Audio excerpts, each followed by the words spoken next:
Hey guys, welcome to our video this week. This week we're going to be talking all about the top 5 baits if you are a beginner and looking to get out there and catch some fish.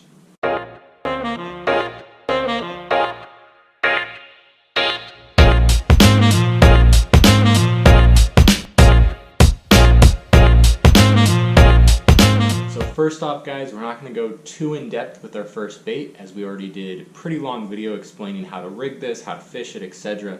But my number one bait, especially if you're a beginner, is the Senko. There's a whole bunch of different colors. You don't need to get too complicated with them.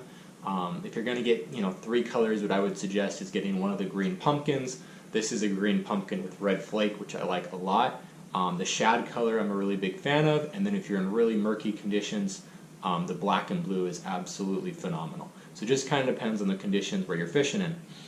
Now I usually fish these weightless. But depending, especially after a cold front, I'm going to be wanting to get this down a little bit to the bottom and fish it a little bit slower. So then I'm going to be rigging it with one of these tungsten weights right here. So I really like the sound the tungsten makes.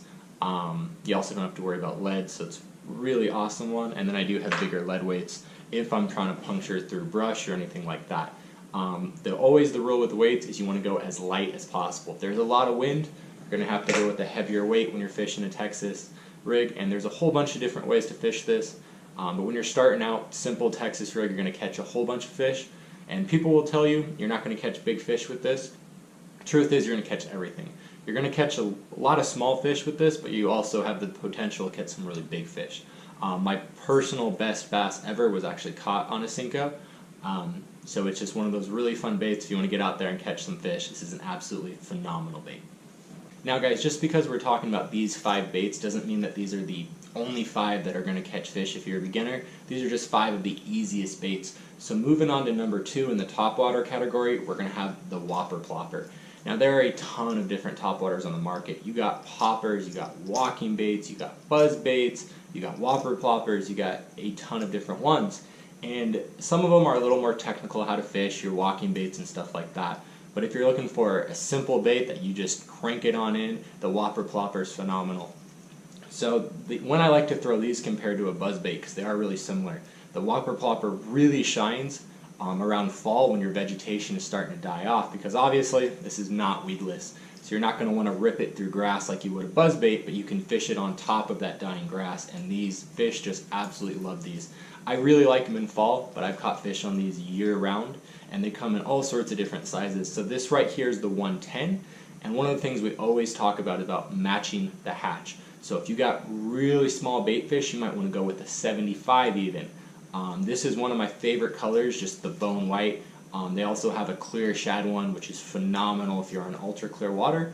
The white one has really produced for me well, and again, you want to match what the fish are feeding on and the time of year. So when this time of year, fall, all the bass are keyed in on shad, so you really want to match the shad. If you got these big gizzard shad, you can go up to a 130, really fish that. But the 110, particularly where I'm fishing, has been really, really good to me.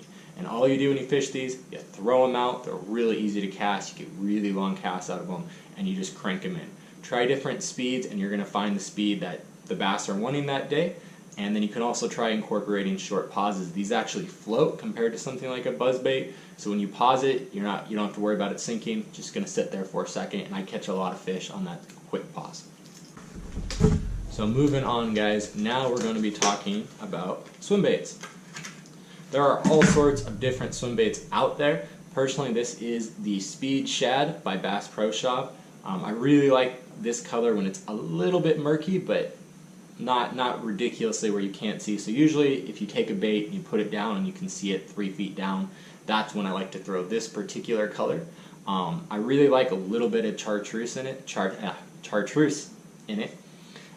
when there's a lot of shad around, because it's going to help your bait stand out. There's all sorts of different ways to rig these. You got your classic swim bait hooks like this that will snag if you're throwing it through weeds, but in open water these are great. And then you have almost like a Texas rig you can do with these. They have a really easy indentation that make these weedless. And you also have underspin hooks, which have a blade that spins under the bait. Usually I only fish underspins if it's windy conditions or if there's a ton of bait fish and I'm really trying to stand out.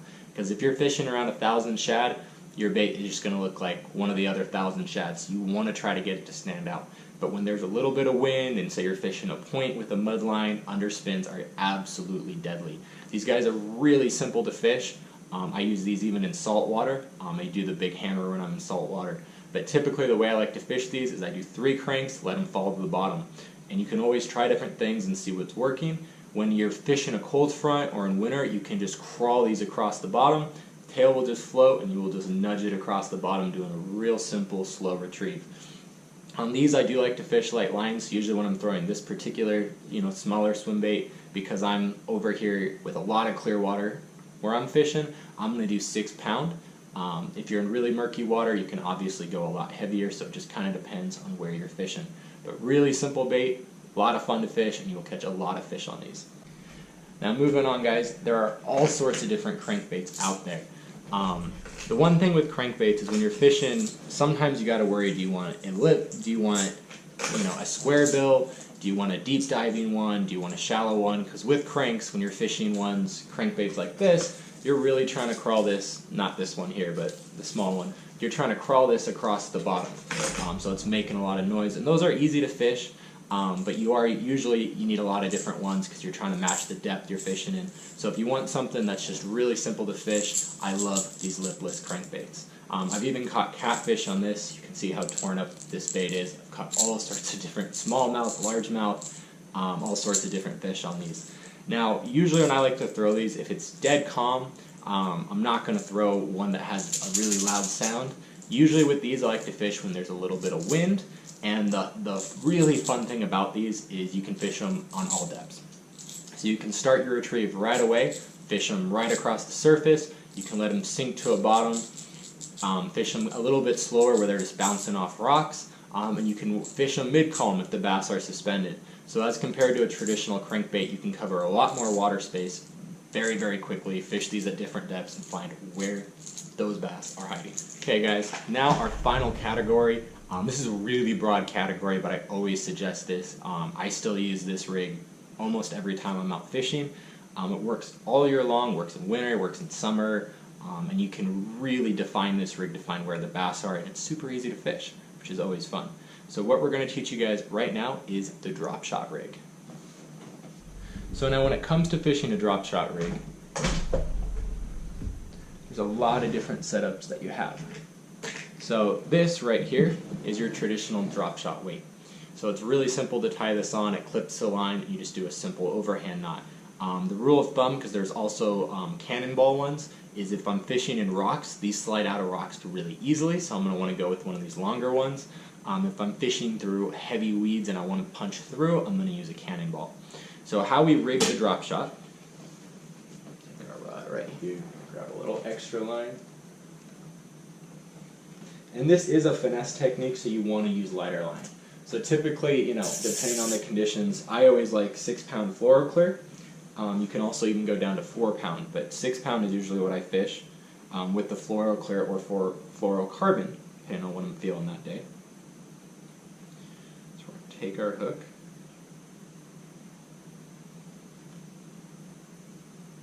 Just tie a Palomar knot, but you're going to want to leave a lot of tag line, because the trick with this is our hook is going to be above our sinker. So usually I start with about a 12-inch leader, and you can adjust that throughout the day depending on where the bass are. As you can see, I'm rigging this up to have a really big leader. Oops. And I'm just going to do a really simple Palomar knot. Pull the hook through there, tighten it down. Oops, sorry about that. Sloppiest hook tying I've done in a while, but it's the cool part about the Palomar knot. It's really easy to tie.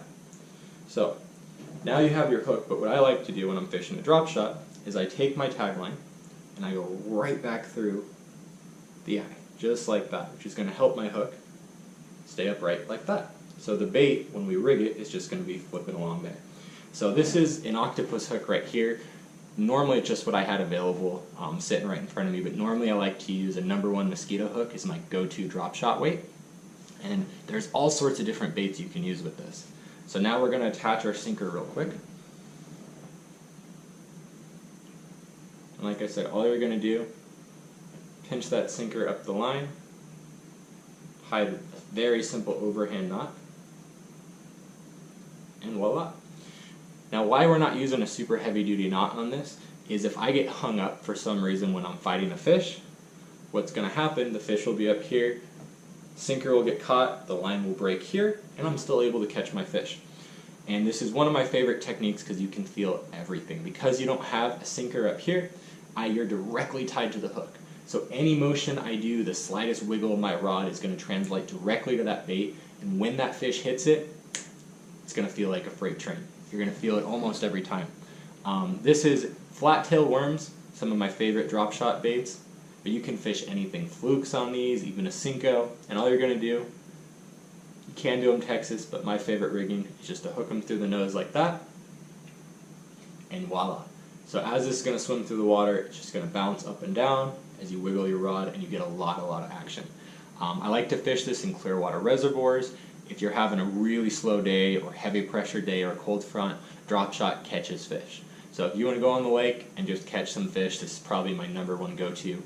Growing up in California, I fished a lot of clear water areas, and this was my #1 technique. I probably caught more fish on a drop shot than I have on anything.